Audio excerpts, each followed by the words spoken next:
오늘 계속 그리스도의 심판대, 그리스도의 심판대라고 하는 말이 고린도후서 5장 10절에 아주 명시적으로 나타나 있습니다.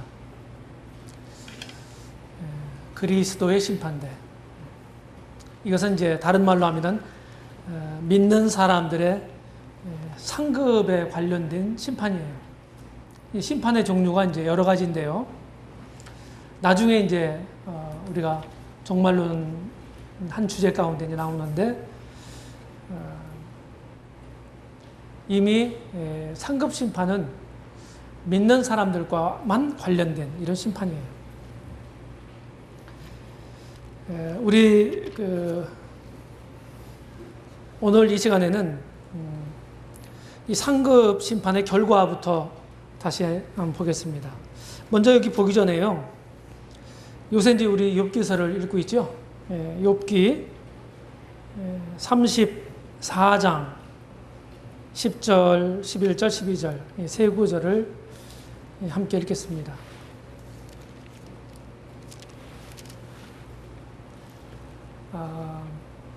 욥기라고 하는 책은 그리스도인들이 무고하게 당하는 고난, 특별한 죄가 없는데도 우리 삶 가운데 고난과 어려움이 올 수 있거든요. 이제 그런 상황에서 어떻게 대처해야 될 건가, 어떤 마음가짐을 가져야 될 건가 하는 것을 가르쳐주는 책입니다. 신약 성경에서도 욥에 대해서 말씀하시고 있는데 특별히 야고보는 욥을 인내 사람으로 표현합니다. 인내의 사람. 욥 그러면은 인내. 이것을 우리가 떠올리게 되죠. 그 인내라고 하는 말은요, 성령 열매 중에 한 가지고 또 우리 믿는 사람들이 추구해야 될, 덧입어야 될 덕목이에요. 영적인 덕목입니다. 오래 참고. 오래 참는 게 없으면 많이 어렵죠. 개인의 삶 속에서도 어렵고, 그리고 교회 생활에서도 어렵고, 이 사회생활을 하는데도 어려워요. 그래서 인내가 참 중요합니다. 인내라고 하는 말은 우리가 아는 것처럼 쉬운 게 아니죠. 그 원어상의 의미는요, 오래 고통을 받는다는 뜻입니다. 불합리한 일을 당하면서도 참는다고 하는 건 고통스러운 일이거든요. 그래서 그렇게 번역되기도 했어요. 오래 참음이란 말을 영어로는 long suffering이란 말을 사용했습니다. long suffering. 오래 고통을 받는다. 또 patience라고 하는 말도 썼습니다. patient 하면은 환자란 뜻이에요. 영어 단어. 그 어원이 같습니다. 여기 이제 10절부터 보시면, 욥기 34장 10절부터 보시면, 그러므로 총명한 자들아, 내 말을 들으라. 하나님은 단정코 악을 행치 아니하시며, 전능자는 단정코 불의를 행치 아니하시고, 사람의 일을 따라 보응하사 각각 그 행위대로 얻게 하시나니, 진실로 하나님은 악을 행치 아니하시며, 전능자는 공의를 굽히지 아니하시느니라. 우리는 이 엘리후의 말 속에서 하나님의 어떠하심을 볼 수 있습니까? 의로우시고 공의로우신 하나님을 보게 됩니다. 심판과 관련해서는 바로 그런 거죠. 심판 가운데도 하나님의 은혜가 나타납니다. 근데 심판이 있게 되는 주된 원인은 하나님의 속성 가운데 하나님이 거룩하시고 의로우시고 공의로우신 속성 때문에 그렇습니다. 그래서 잘잘못을 하나님이 가려주지 않고요, 죄와 악을, 의와 죄를, 선과 악을 분간해주지 않는다고 한다면 어떻게 되겠어요? 이 땅에 공의가 서지 않거든요. 하나님 모르는 세계에서도 공의가 있습니다. 법이라는 게 그런 거죠. 물론 불합리한 법도 만들어지긴 합니다만은 일반적인 법 정신은 사실은 공의입니다. 선함이에요. 그래서 바울이 말한 것처럼 법은 의롭고 선하고 거룩한 것이죠. 여기 공의로우신 하나님에 대해서 말씀하세요. 사람의 일을 따라 보응하사 각각 그 행위대로 얻게 하신다. 네, 이 말을 우리 마음에 두시면 좋겠습니다. 그 다음에요, 우리 신약성경으로 들어가서 오늘 이제 주목해 볼 성경은 고린도전서 3장, 4장입니다. 3장 후반 부분하고요, 4장 초반 부분을 보겠는데, 거기 우리 교재에 인용된 말씀을 보겠습니다. 14절, 15절 보시면 고린도전서 3장이죠. 3장 14절, 15절. 만일 누구든지 그 위에 세운 공력이 그대로 있으면 상을 받고 누구든지 공력이 불타면 해를 받으리니 그러나 자기는 구원을 얻되 불 가운데서 얻은 것 같으리라. 이미 이제 불로 시험한다고 그랬어요. 우리의 모든 삶의 총화를, 삶의 모든 면을 하나님이 그날에 불로 시험하신다. 테스트 하신다 이 말이에요. 그러면은 불로 시험하게 되면 타버리는 게 있고 타지 않는 게 있겠죠. 그렇죠? 그래서 타버리는 것은 우리가 아무리 많이 행했다 할지라도, 사람들 보기에 많은 업적과 공적이 있다 할지라도 그것은 전부 아무런 소용이 없는 거예요.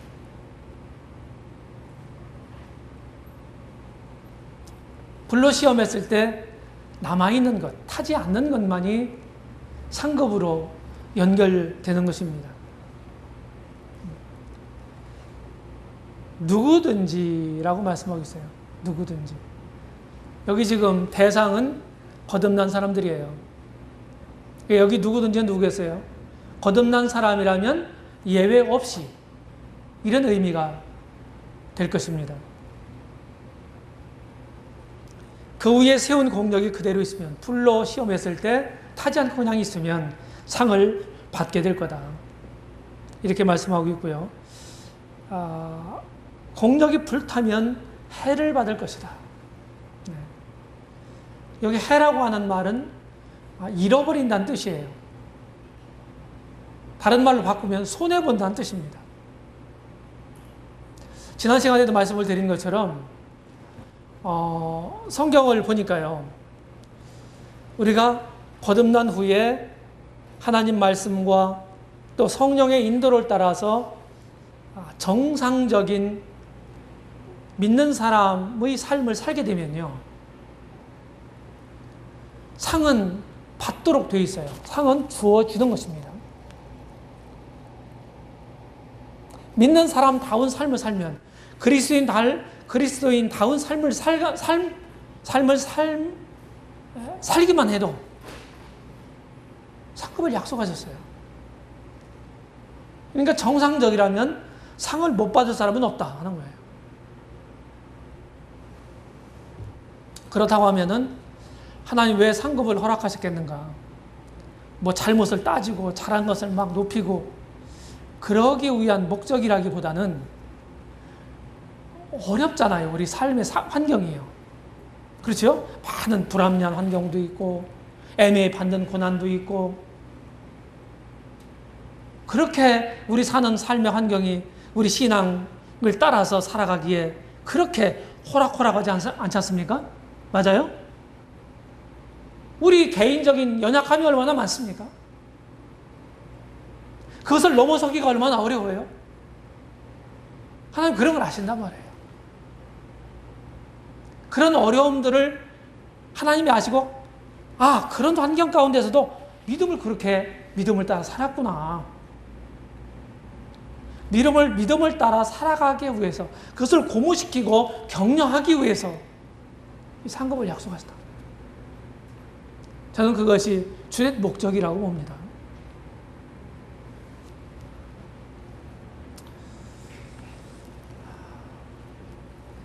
그래서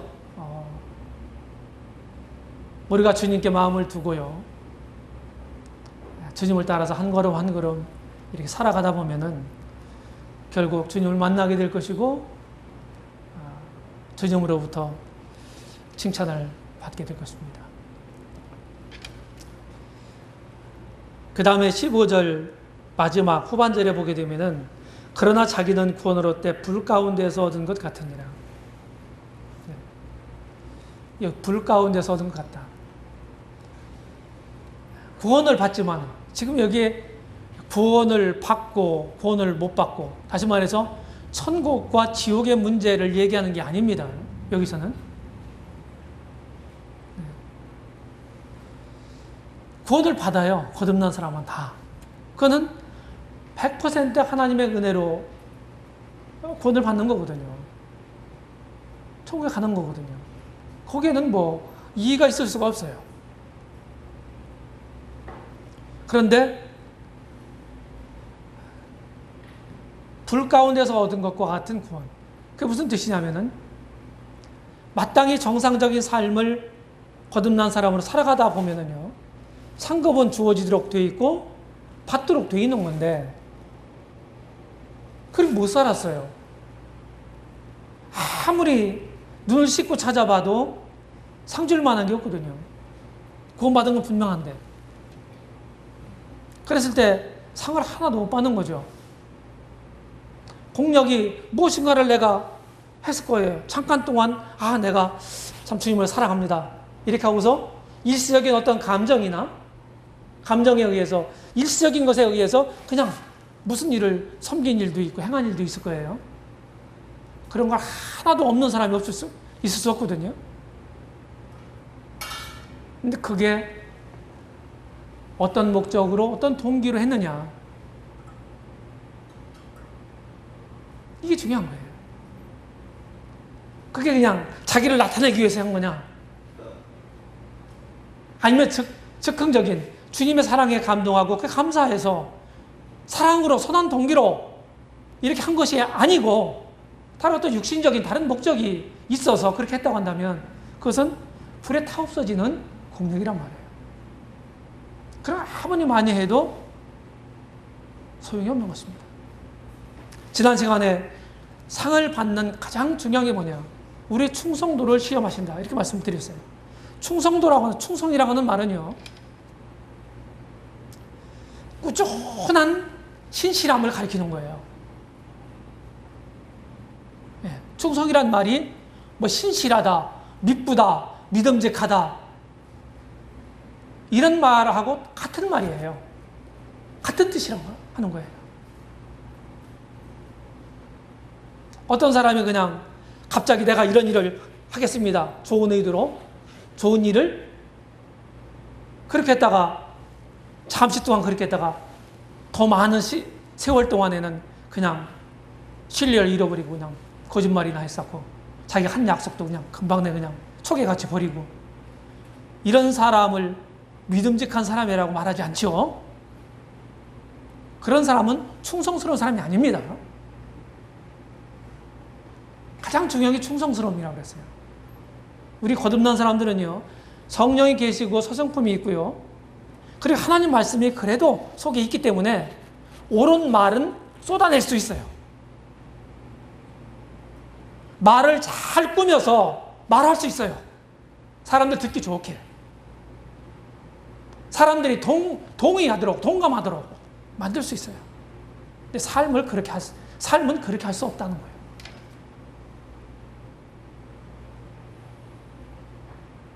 우리의 능력은 말에 있는 게 아닙니다.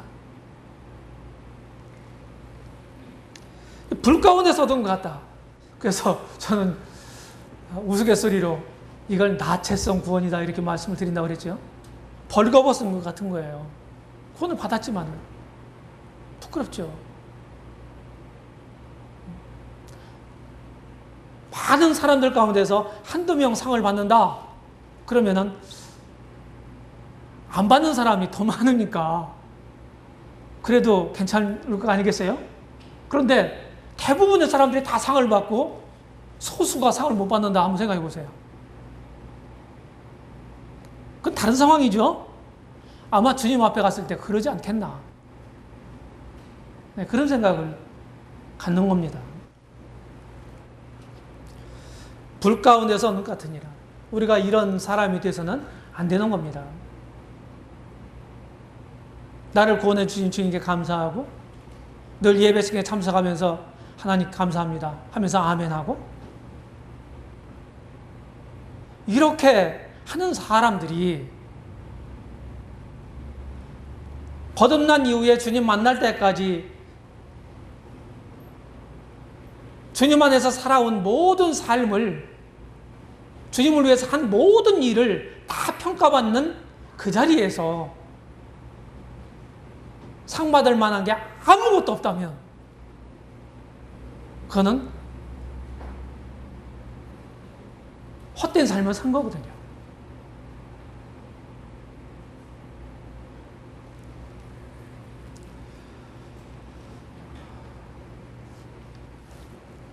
그래서 지난 시간에 말씀드린 것 같은데 불에 타지 않는 공적은 말씀대로 행한 거예요. 중요한 게 내 생각이 아닙니다. 상황이 아니에요. 하나님 말씀이 뭐라고 말하느냐 이게 중요한 거예요. 늘 하나님 말씀을 위하는 사람들은 손해를 보도록 되어 있어요. 우리가 살고 있는 이 사회 구조상 그렇게 되어 있습니다. 그러니까 손해 볼 것을 작정하셔야 돼요. 손해를 안 보려고 하면은요, 그거는 항상 주님 뜻에 어긋나는 생각이나 말이나 행동을 해야 되는 거거든요. 형제자매님들에게 꼭 한 가지 말씀드리고 싶은 게 있습니다. 제가 형제자매님들 존중합니다. 그런데 제가 이제까지 거의 40여 년 동안 주님을 믿고 섬겨오는 동안에요, 한 가지가 깨달은 게 있어요. 그게 아이러니한 겁니다. 우리 말씀을 위한다고 하잖아요. 그런데 말씀을 따라가지 않아요. 어떤 상황이 탁탁 쳤을 때요, 말씀을 따라가지 않습니다. 이런 상황 속에서 하나님 뭐라고 말씀하시느냐, 이거 생각하지 않아요. 뭘 따라가요? 분위기를 따라갑니다.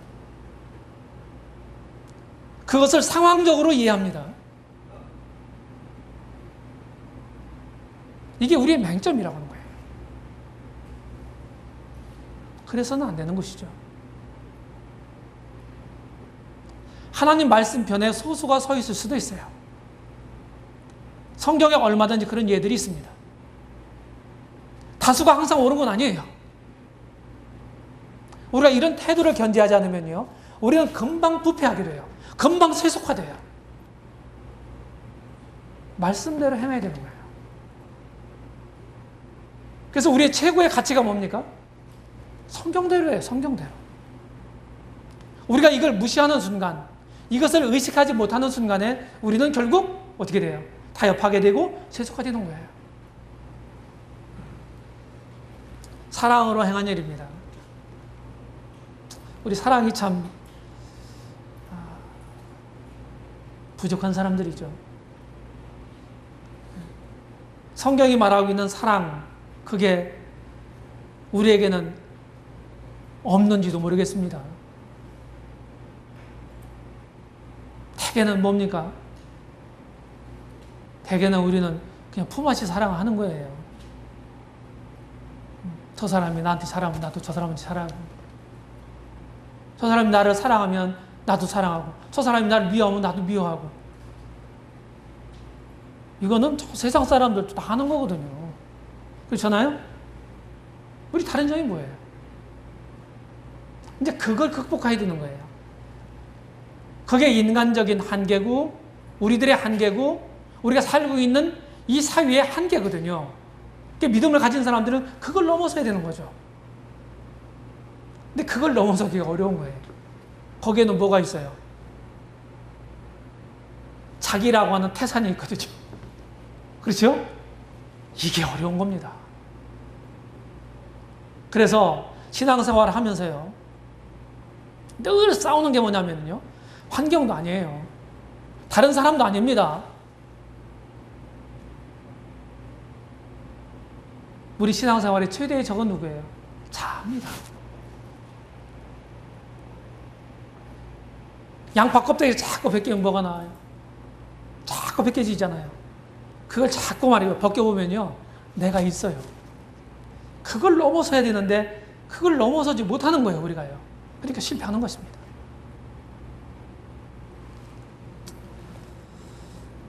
진실하게 행한 일이에요. 하나님은 거짓이 없으신 하나님이시고 진실하신 하나님이시고 참 하나님이십니다. 그렇죠? 우리는 참 사단을 많이 닮아 있습니다. 아직도 적당하게 말을 잘 미사역으로 꾸밀 줄도 알고요,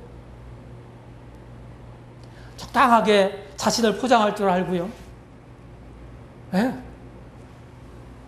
내면을 가린 채 외면만 싹 포장하는 거예요. 그 수법이 누구예요? 사단으로부터 온 거예요. 사단은 거짓의 아비입니다. 가장의 명수예요.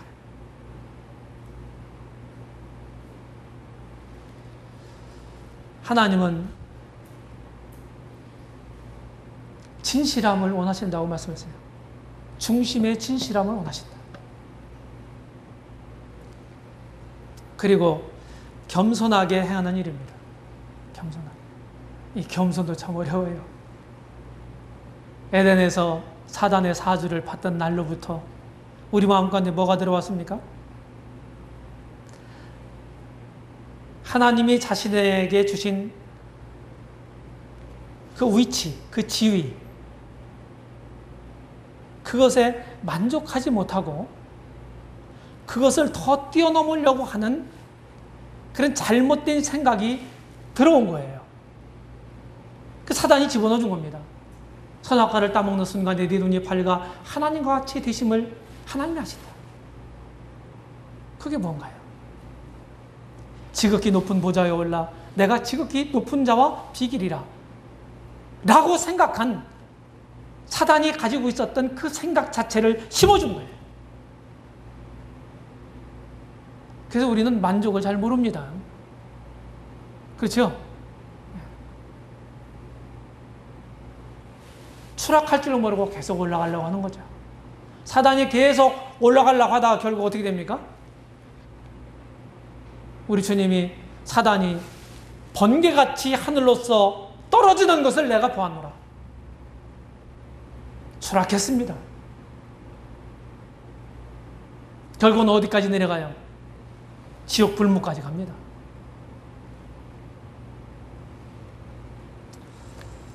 숙제예요. 이 겸손이라고 하는 것이. 저도 그렇고 우리 형제님도 그렇고. 근데 성경에 보니까 일부러 겸손함도 있더라고요. 그럴 수 있어요. 겸손도 꾸밀 수 있습니다.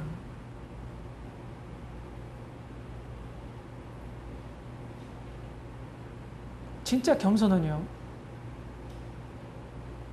가진 사람이 가진 채 않는 겁니다. 아는 사람이 아는 채 하지 않는 거예요. 힘 있는 사람이 그 힘을 자기를 위해 사용하지 않는 겁니다. 저는 이게 겸손이라고 생각해요.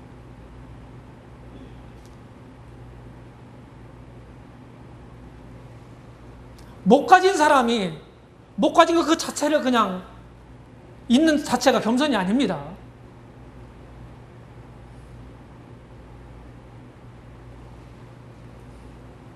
우리 주님이 그러신 분 아닙니까? 영광 받으실 분이 낮아지셨어요. 존귀한 분이 아주 비천하게 되신 거예요. 그 권세 있는 천사들을 끌어다가 그냥 싹쓸이 할 수 있었던, 자기를 대적하는 사람들을 그렇게 할 수 있었던 그분이요, 그런 권을 쓰지 않았단 말이에요. 그게 뭡니까? 그게 겸손이라고요.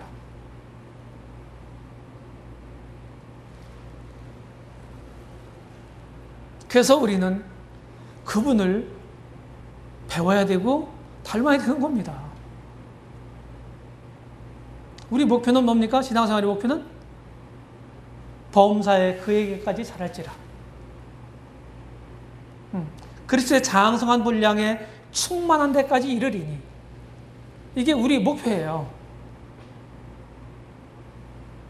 상대적 겸손. 아, 저 사람은 저 사람보다 더 겸손해. 이건 아무것도 아닌 게 도토리 키재기예요. 다 비스무리합니다.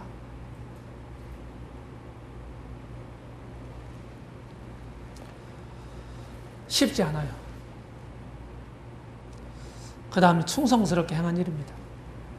네. 하나님은 당신의 종들에게, 우리 주님은 당신의 종들에게 뭘 원하세요? 충성 원하시는 거예요. 주인이 종한테 뭘 원하시겠어요? 원하겠어요? 주인이 명한 것을 따라서 그대로 행하는 거, 순종하고 충성하는 거죠.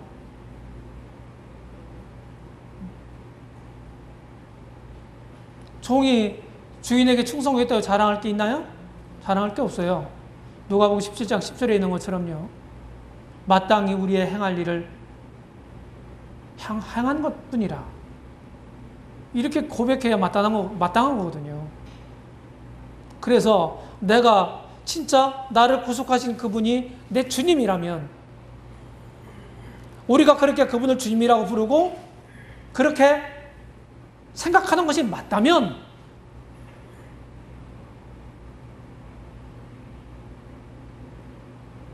나는 그분께 충성해야 되는 거예요.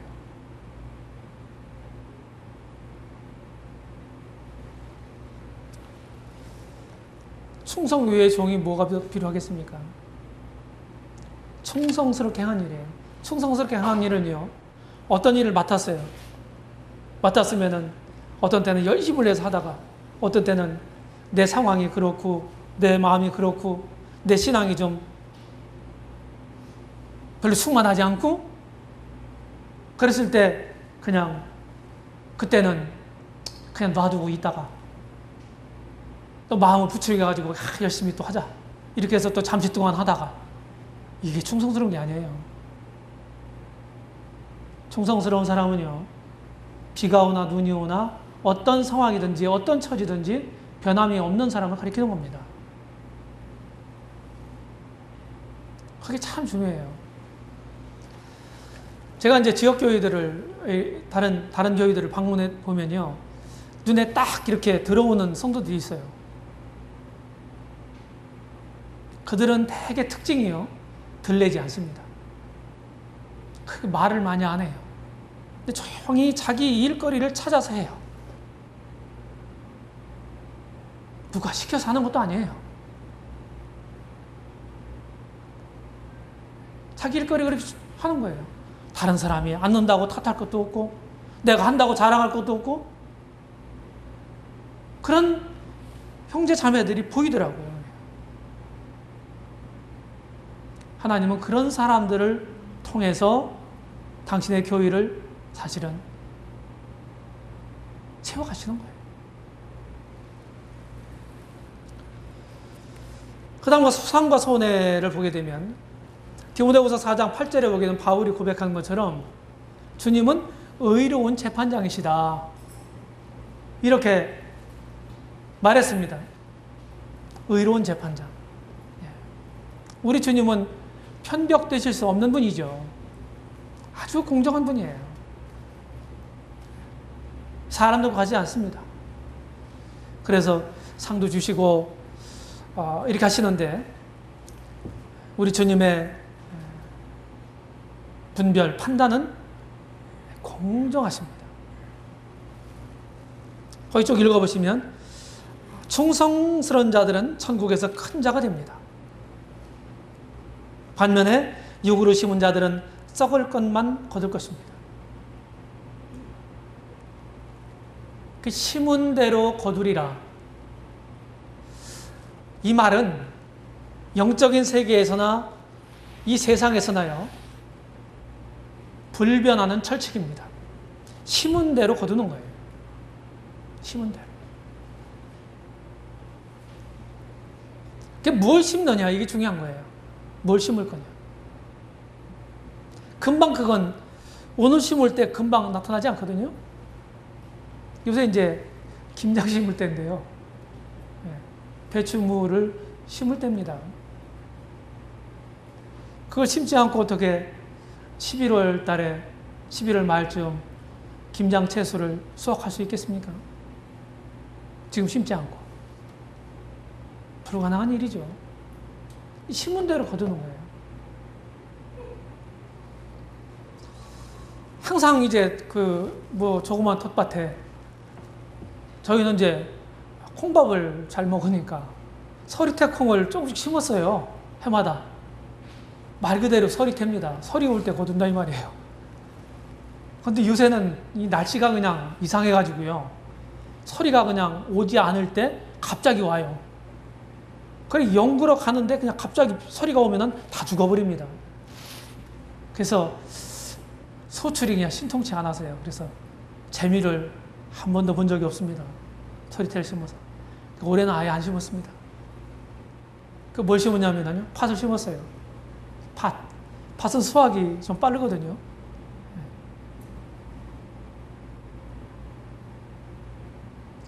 팥 심은데 팥 나더라고요. 팥 심은데 팥 나요. 심은 대로 거두는 겁니다. 그 다음 두 번째는 순전하고 책망할 것이 없는 자는 상을 받습니다. 반면에 영적인 가난, 영적으로 아무것도 없는 거예요. 그리고 인정받지 못하는 사람은 손해를 볼 겁니다. 세 번째로 어떤 사람들은 심판날에 담력을 가지게 될 것입니다. 반면에 어떤 사람은 부끄러움이 그 몫이 될 것입니다. 네 번째로 누구든지 외모로 취하지 않습니다. 사람들은 이제 외모로 취하지 말라고 성경이 되어 있잖아요. 그렇죠? 어떤 사람들은 이렇게 또 항변합니다. 외모로 취하지 말라고 했는데 사무엘상 2장에 있는 말씀을 들어서 사람은 외모를 보거니와 나 여호와는 중심을 보느니라. 이런 말씀을 인용해 가지고서 봐라, 사람은 외모를 본다고 했지 않느냐. 나도 어쩔 수 없이 사람인데 이렇게 좀 변명하는 사람들이 있어요. 무슨 말인지 이해가 되지만은 주님은 절대로 외모로 취하시지 않아요.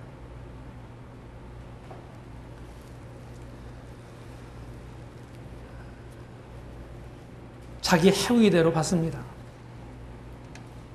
중요한 게 뭐냐면요.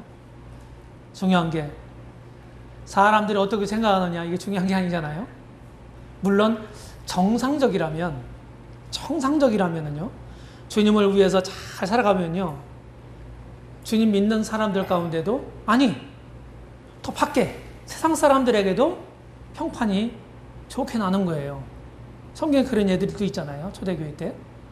그런데요, 얼마든지 이 세상에는요, 왜곡시킬 수가 있고 왜곡될 수 있어요. 얼마든지. 이런 불합리한 면들이 있어요. 그렇기 때문에 전부 다 그렇다 이렇게 단정할 수는 없는 거예요. 사람들에게 각인된 이미지가 잘못된 판단에 의해서 될 수도 있어요. 그럴 가능성이 여전히 존재한다고 하는 겁니다.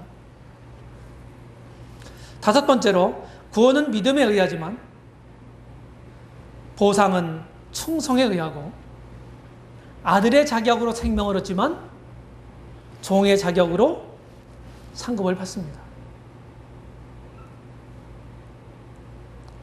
자, 우리가 천국에 가는 게요, 아들의 신분을 가지고 가나요? 아니면 종의 신분을 가지고 가나요? 우리는 여러 면이 있어요. 하나님과의 관계가 뭡니까? 아버지와 자녀의 관계. 이런 관계일 수 있죠. 부자 간의 관계, 부모 자식 간의 관계는 뭐에 의해서 형성됩니까? 관계가? 네? 네, 출생에 의해서요. 출생에 의해서요. 근데 그 출생은 내 편에서 볼 때, 내가 내 의지로 무엇을 할 수 있는 게 있나요? 내가 어떤 좋은 가문에 내가 태어나야 되겠다. 좋은 나라에 태어나야 되겠다. 내 의지가 반영이 되나요? 하나도 없어요. 이건 뭘 말하냐면요. 천국에 가는 건요. 하나님에 의해서 하나님에 의한 영적인 거듭남에 의해서 우리가 생명을 받고 생명을 얻게 되고 아들의 자녀의 신분을 얻잖아요. 이것으로 가는 거예요. 천국은.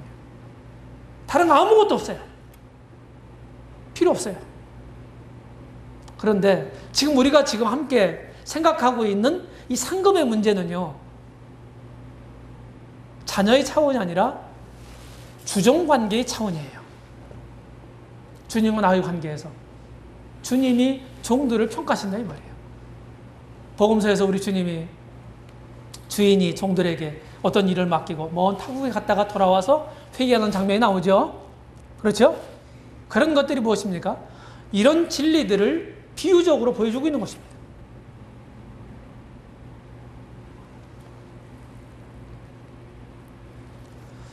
그 다음에 6번째로 결국 영광과 아름다움에는 차이가 있지만 모든 사람이 구원을 받으며 빛을 내게 되고 영광의 정도와 양상은 다르지만 행복엔 차이가 없을 거다. 잘 모르겠어요. 저도요.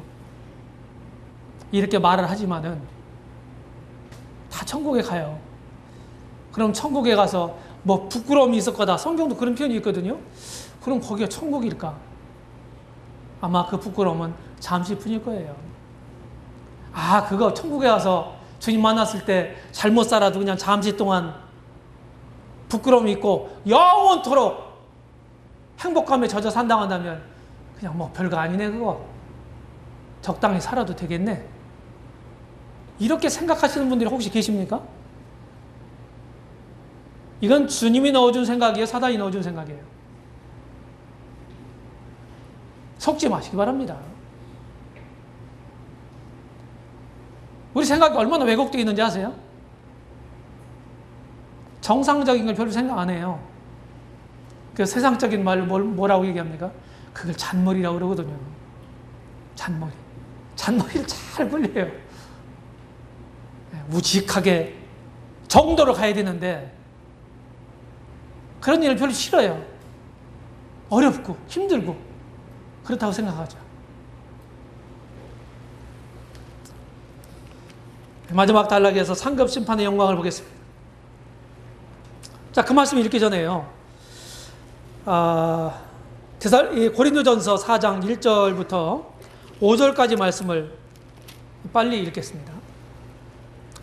사람이 마땅히 우리를 그리스도의 일꾼이요 하나님의 비밀을 맡은 자로 여길지어다. 여기 우리는 사실은 바울이나 아볼로나 이런 일꾼들을 가리켜요. 1차적인 그 대상이요. 근데 좀 폭넓게 적용하게 되면요. 모든 거듭난 사람들을 가리키는 것입니다. 하나님의 비밀을 맡은 자예요. 청직입니다. 그리고 맡은 자에게 구할 것은 충성이니라 그랬어요. 우리가 맡은 게 많이 있죠? 청지기적 직무가 많이 있다고 지난 시간에 말씀드렸습니다. 3절 너에게나 다른 사람에게나 판단받는 것이 내게는 매우 작은 일이라 나도 나를 판단하지 아니하노니. 바울과 같이 참 훌륭한 이런 사람도, 이런 믿음의 사람도요, 판단을 받았어요. 그런데 나는 어떻겠습니까? 나는 얼마나 판단받을 만한 게 많겠습니까?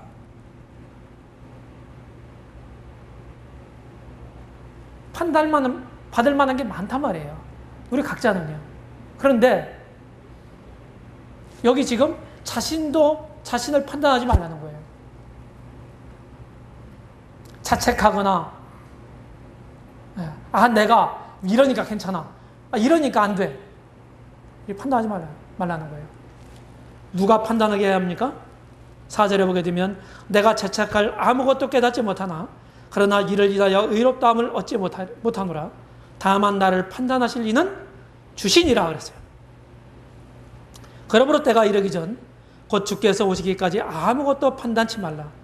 그가 어두움에 감추인 것을 겉들을 드러내고 마음의 뜻을 나타내시리니 그때 각 사람에게 하나님께로부터 칭찬이 있으리라.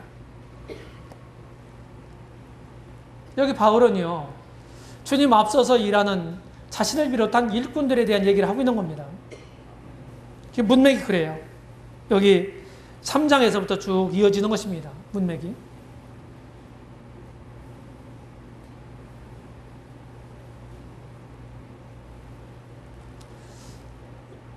일꾼들을 쉽게 판단할 수 있습니다.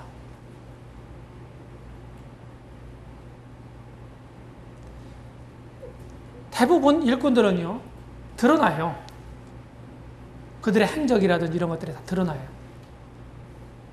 그리고 그들이 하고 있는 일들을 어떻게 해요? 나하고 연관시켜서 생각합니다. 나하고. 그러면은 나한테 서운한 게 있을 수 있어요. 개인적으로. 일부러 서운하게 한 것이라면 잘못한 거지만은 그렇지 않아도 나에게는 서운하게 느낄 수가 있다. 그런 것이 있을 수 있어요. 현실적으로 존재할 수 있습니다. 그런데 판단하지 말라는 거예요. 이게 말씀이에요. 바울은요, 여기서 뭘 얘기하냐면요. 내 마음에 어떤 사람이 마음이 드냐 안 드냐 이게 아니에요. 그냥 주님 앞에 그 사람을 놔두라는 거예요. 그 일꾼을 주님 앞에 그냥 맡기라는 거예요. 여기 고린도 사람들은요, 고린도 성도들은요, 이 구절에 보게 되면 잘못한 게 두 가지가 있어요. 뭘 잘못했습니까? 첫 번째, 판단의 주체가 잘못됐습니다. 판단하실 분이 누구라고 그랬어요?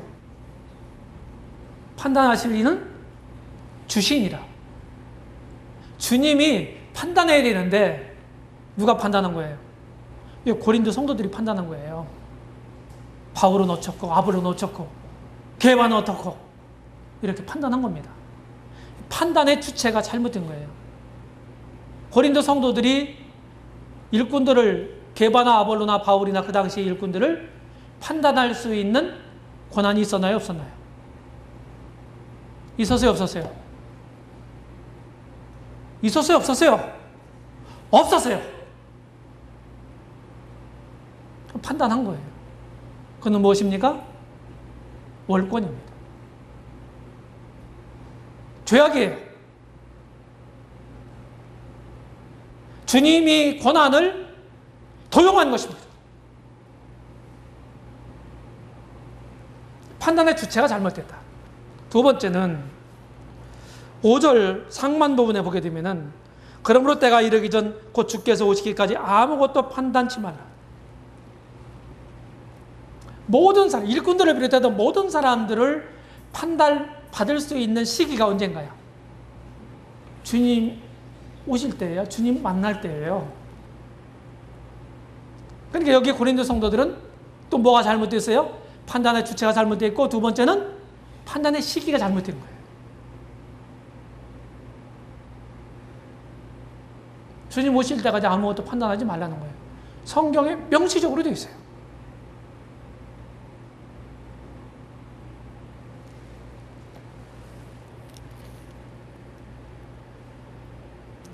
결국은요,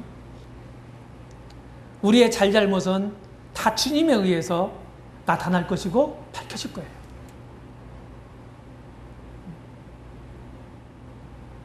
그리고 제가 이제 욥기를 읽으면서 또 한 번 확인하는 건 뭐냐면요, 조금 전에 말씀드린 것처럼 세상에 살아가다 보면은요, 불합리한 것들이 있거든요. 그렇죠? 성경적 표현을 보게 되면 우리 주님이 받으셨던 애만이 받는 고난이 있어요. 또 그리스도의 고난에 참여할 수 있어요.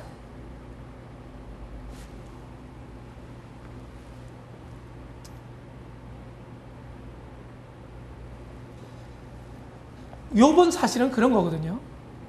아니, 나중에 후반부분에 가서 엘리후라고 하는 젊은 사람이 얘기를 다 듣고 있다가 나서가지고 얘기를 하잖아요. 그 엘리후라는 사람은요, 엘리후가 말한 다음에 누가 등장합니까? 하나님 등장하시죠? 그렇죠? 하나님이 말씀하시도록 분위기를 만들어줬어요. 그래서 엘리후를 구약적 침례 요한이다 이렇게 부르는 사람들도 있어요. 하나님이신 우리 주님이 말씀하시기 전에 침례 요한이 먼저 왔잖아요. 그렇죠? 그래서 사람들의 마음을 준비시켰지 않습니까? 그런 역할을 욥기서에서 엘리후가 하고 있는 거죠.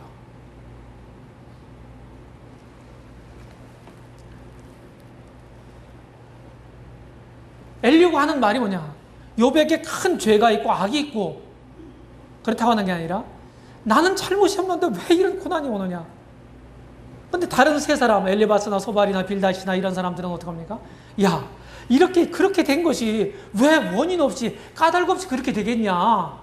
네 악에 분명히 뭐가 있다. 하나님이 보시기에 내 죄가 있고 악이 있는 거다. 인과 악보다 너 그렇게 된 게. 그래서 내 소위를 한번 살펴보고 하나님 회개해야 된다. 이런 논조거든요. 근데 욥은 아니라고 항변하는 거예요. 그 자체가 잘못됐다는 거예요. 엘리후가 지적하는 거예요.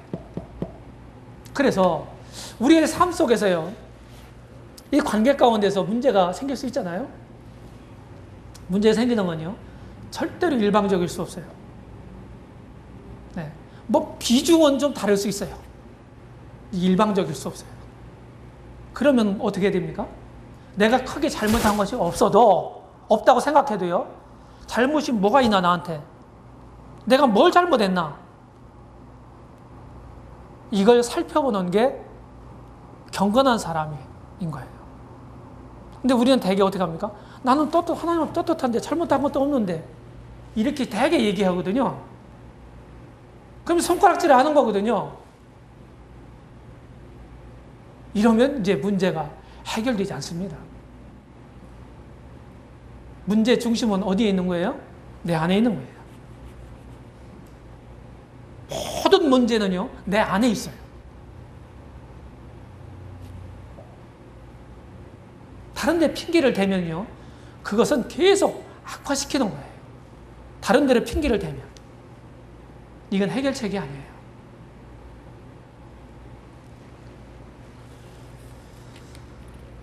주님이, 제가 이제 이 5절 하반절에서 제가 이제 참 위로가 된 게 뭐냐면은, 각 사람에게 하나님께로부터 칭찬이 있으리라.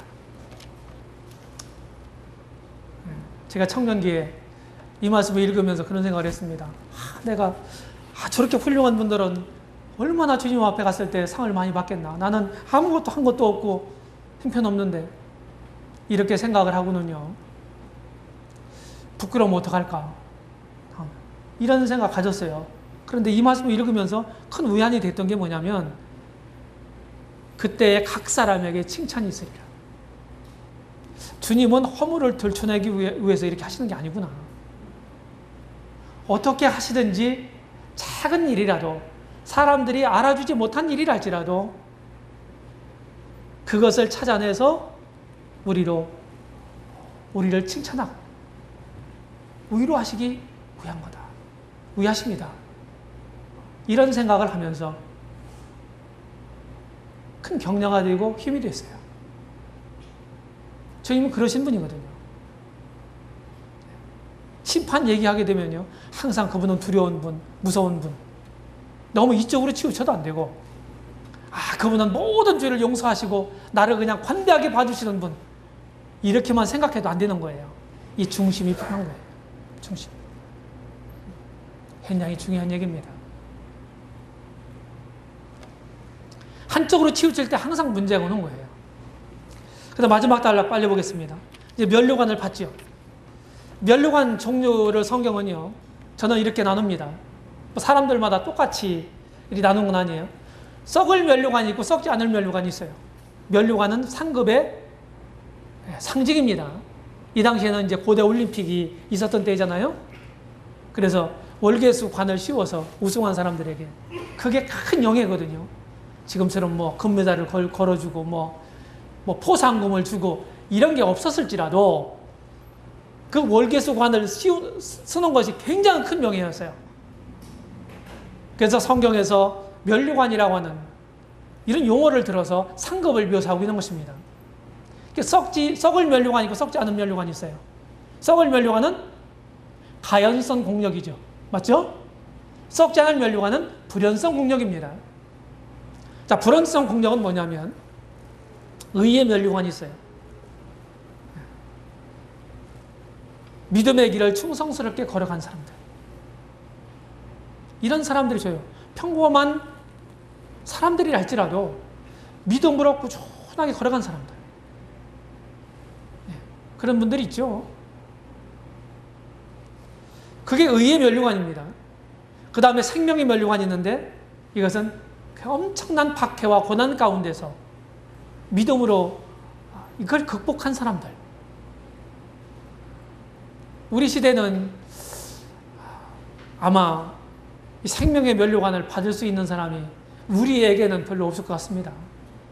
지금 박해의 시기가 아니기 때문에. 세상 어디엔가는 그런 게 있죠. 그 다음에 기쁨의 면류관이 있어요. 기쁨의 면류관은 전도한 사람들. 전도한 사람들에게 주어지는 상급입니다. 자랑의 면류관이라고도 그래요. 내가 기도하고 내가 복음 전해서 구원받은 사람들. 이런 사람들이 내게 있어서 뭡니까? 상급이에요. 자랑이에요. 기쁨이에요. 그 다음에 영광의 면류관이 있습니다. 영광의 면류관은 특별한 사람들에게만 주시는 건데 이것은 장로들, 목자들에게 주시는 건데 목자들 중에서도 잘 다스린 장로들에게 주는 거예요.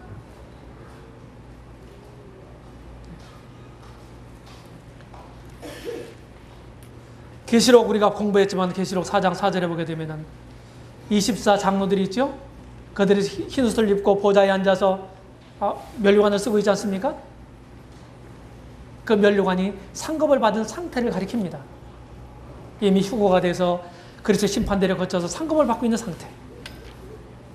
그런데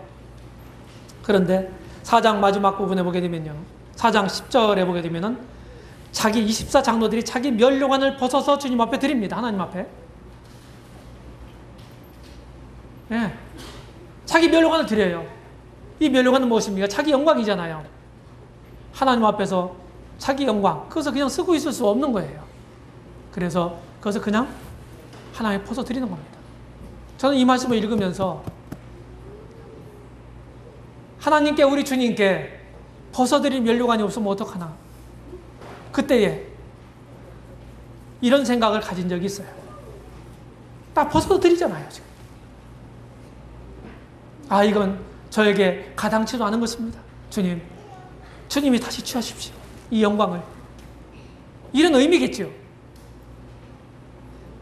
전 이런 걸 보면서 상 받기 위해서 저는 일하지 않는다. 제가 이런 말씀을 드린 적이 있어요. 이런 생각 때문에 그렇습니다. 상 안 받아도 괜찮아요. 안 주셔도 괜찮아요. 그런데 당연하게 주님을 섬겨야 되는 거예요. 그게 우리 기쁨이어야 되는 것입니다. 그것이 진짜 거듭난 사람의 합당하고도 정상적인 삶인 것입니다. 기도하겠습니다.